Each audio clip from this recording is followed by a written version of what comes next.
right, kids. What time is it?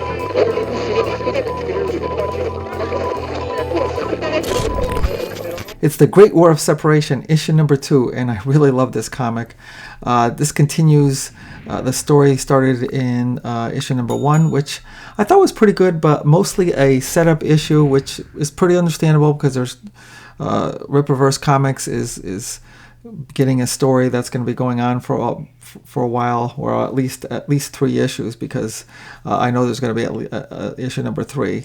So I don't know if that's going to be in there or not. But issue number 2 I really liked. It's basically this all-out war between Texas and the forces brought on by Washington D.C. The issue number 1 kind of set it up where Texas declares themselves independent from the United States because it doesn't like what Washington's been telling them how to handle the cartels incursion from the southern border, and Texas knows how to handle those type of things and doesn't want Washington D.C. to dictate to them how to handle it. So they decide to separate, and so we start this war of separation.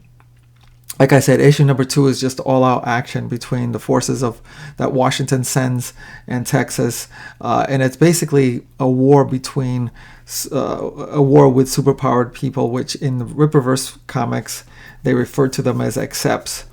And this story actually takes place before the beginning of where ISOM came out. I know that was the first issue released by Rippaverse. So this story takes place before that, before ISOM, before the ISOM issues, and it actually tells you how Bryan Solari, who was going to wind up becoming the leader of alphacore, how he gets his powers.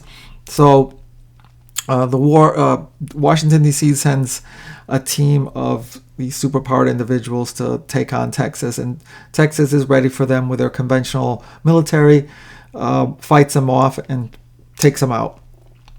In the midst of that, there's a really cool, I gotta show this really, I know, spoiler alert, I gotta show this really cool scene from one of those superpowered individuals that Washington sends. It's this guy that can shoot out lasers through his eyes, not to be confused with Cyclops, for all you X-Men fans, who does not shoot out lasers.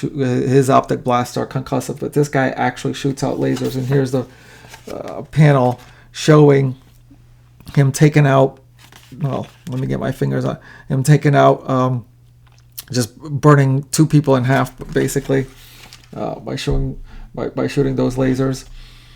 He's the last one to basically be standing from the ones that sent by Washington, and he winds up waltzing into the Texas governor's office demanding his surrender, which the governor promptly takes his gun out of his drawer and shoots him right through the eyes. I can show you that too, and thus taking care of the last of them. This is written by Chuck Dixon, who's been doing comics for a long time, is a really great writer, and the art is by Jack Herbert, and it's really good art. Both this issue, both writing and art, is really top notch. That's what I like about this. And like I said, it's basically an all-out action issue, which is done so well to not confuse anything at all. It's very tactical, makes perfect sense.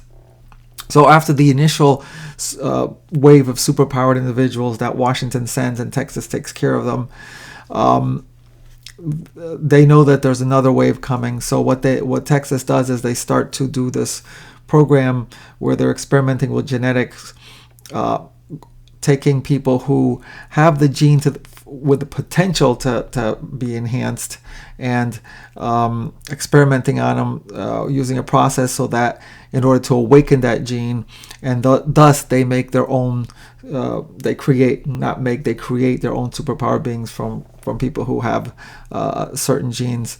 And this is where Bryan Solari, who's from Texas, actually gets his powers. He's like I said, in the future he's going to become the leader of alphacore, but right now he's just in the midst of this war. So he's going to be leading the accepts from Texas against the next wave that Washington, D.C. sends, which is basically a bunch of supervillains, because what Washington, D.C. does, they have a bunch of these enhanced people in jail. They're the ones that are unhinged or insane, or basically out to just do evil, and they've been in prison.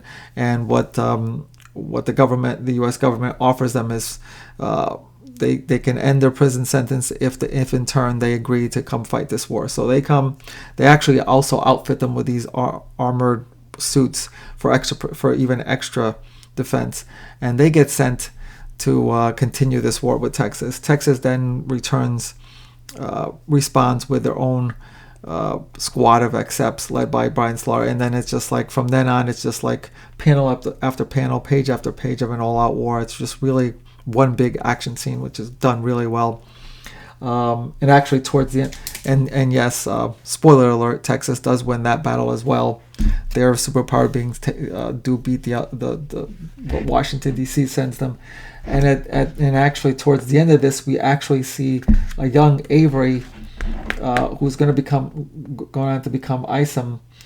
He gets in on the fighting with these accepts.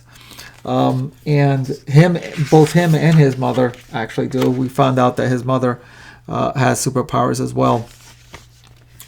So like I said, really good writing, really good art, and it does end in a little bit of a cliffhanger. I mean, it's kind of quieted down after that battle, but it ends a little bit of a cliffhanger. We know it's going to continue. Not sure how many more issues it's going to continue, but it is.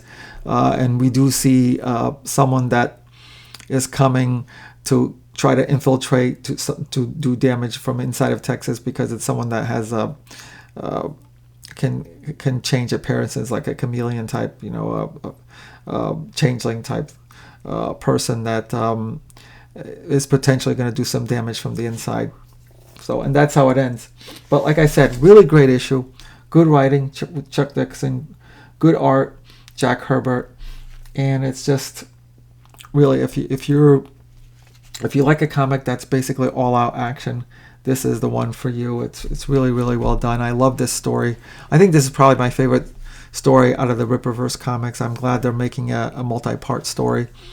I believe this issue is 72 pages, which is basically the equivalent of four regular comics. So really good. Looking forward to the next one. Let me know what you think about it. If you've read it, if not, go check it out. And I'll talk to you soon.